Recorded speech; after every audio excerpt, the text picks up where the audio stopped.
Block buster తో top హీరోయిన్ల list లో చేరిన ముద్దుగుమ్మ కృతి శెట్టి వరుస హ్యాట్రిక్ హిట్లతో దూసుకెళ్లింది. ఆ తర్వాత వరుస హ్యాట్రిక్ ఫ్లాపులతో కొత్త ఆఫర్స్ రాక తికమక పడుతున్న టైంలో తమిళ హీరో సూర్య వల్ల మరో సమస్య వచ్చి పడిందట. నిజమేనా? కృతి శెట్టి కెరీర్ మొదట్లో పట్టిందల్లా బంగారమే అన్నారు.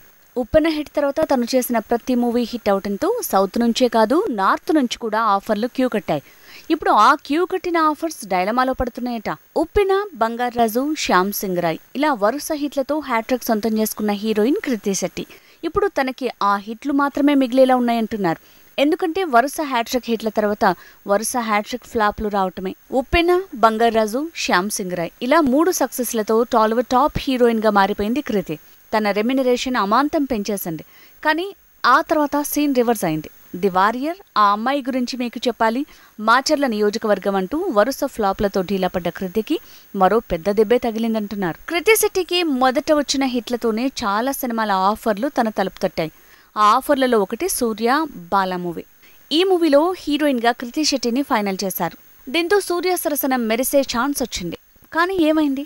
ఈ సినిమా నుంచి సూర్య తప్పుకోవడంతో కృతి కెరీరే డైలమాలో పడే పరిస్థితి వచ్చిందంటున్నారు. ఇక వెంకట్ ప్రభు మేకింగ్ లో నాగ చైతన్య చేస్తున్న కస్టడీతో తన ఫేట్ తేలబోతోంది.